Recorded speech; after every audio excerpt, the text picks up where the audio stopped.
देश की राजनीति में आने वाली पीढ़ियों के लिए एक प्रेरणा पुरुष की तरह हैं। एक राजनेता में जितने उदात्त गुण होना चाहिए वो सारे गुण डॉक्टर राजेंद्र प्रसाद में भरे पड़े थे। प्रथम राष्ट्रपति होने के बावजूद उनके अंदर घमंड नहीं था और देश की जनता के हित में, देश के भविष्य के हित में जो कुछ होता था वो सरकार के प्रस्तावों के खिलाफ जाकर भी वो वैसे निर्णय लेते थे।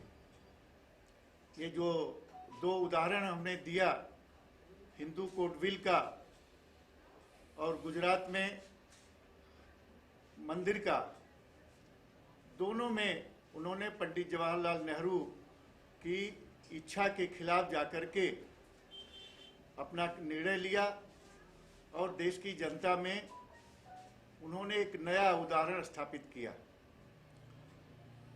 पहली बार राष्ट्रपति होने पर उन्होंने दिखा दिया कि राष्ट्रपति का जो वेतन है उससे कम वेतन में भी, आधी वेतन में भी राष्ट्रपति का काम चल सकता है। ऐसा उदाहरण इस देश में बहुत कम देखने को मिलते हैं। इसलिए आज पूरा देश डॉक्टर राजेंद्र प्रसाद को याद कर रहा है कि भगवान करें इस देश को, उनके बाद भी डॉक्टर राधाकृष्णन, अपने कलाम साहब ऐसे ऐसे राष्ट्रपति हुए, डॉक्टर जाकिर हुसैन हुए, तो सबके आदर्श डॉक्टर राजेंद्र प्रसाद थे। और इस देश को गर्व है कि राष्ट्रपति के रूप में, पहले राष्ट्रपति के रूप में एक आदर्श व्यक्ति उस कुर्सी पर बैठा और आने वाली पीढ़ियां उनसे प्रेरणा लेती रहेंगी। पूरे महाराष्ट्र में इस कार्यक्रम को किया जा रहा है आज के दिन, उसको लेके कैसे देखते हैं आप? कितना सोना क्या कहते हैं कि उससे उद्देश्य मिलेगा, लोगों को शक्ति मिलेगी, ताकत मिलेगा इस कार्यक्रम को? पूरे महाराष्ट्र में क्या, पूरे राष्ट्र में आज डॉक्टर राजेंद्र प्रसाद जी की जयंती मनाई जा रही है और उसका कारण है उनके आदर्श। उसका कारण है कि उनका देश के और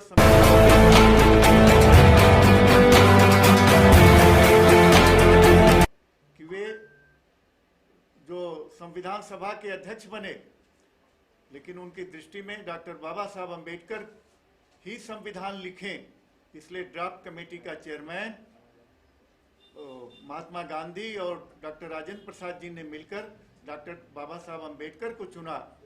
और ये उनकी दूरदर्शिता का सबसे बड़ा प्रमाण है कि इतना बड़ा संविधान, पूरी दुनिया में सबसे बड़े लोकतंत्र को चलाने वाला संविधान डॉक्टर बाबा साहब अंबेडकर ने लिखा। इसलिए आज हम दोनों के प्रति अपना सम्मान व्यक्त करते हैं, डॉक्टर राजेंद्र प्रसाद, डॉक्टर बाबा साहब के प्रति, कि दोनों के रहते हुए संविधान सभा में ही आज यह देश का शासन प्रशासन उस संविधान से चल रहा है। विशाल जी, आप कैसे देखते हैं इस कार्यक्रम को लेके और क्या क्या पूरा रूपरेखा है कार्यक्रम में? आज का जन्मदिन मनाने जा रहा डॉक्टर राजेंद्र प्रसाद जी का। भारत रत्न डॉक्टर राजेंद्र प्रसाद के बारे में कितना भी बात बताएं वो शायद मेरे को लगता है कि कम होगा। जिस प्रकार से उन्होंने संविधान का लेखन जो है, बाबा भीमराव अंबेडकर को चेयरमैन बनाए, ये एक उनका लोग को ये बताता है कि वो सबको लेके साथ चलने वाले और हर प्रकार की दृष्टि से उन्होंने मानव का विकास चाहा है। वो कभी भी वो जातिवाद, धर्मवाद, भाषावाद पे नहीं रहते थे। और आज सौभाग्य है हमारा कि डॉक्टर राजेंद्र प्रसाद जी का मैं पिछले साल भी मनाया था, हर साल मनाता हूं। बिहार प्रकोष्ठ में मैं महामंत्री था, उस समय मैं मनाता था।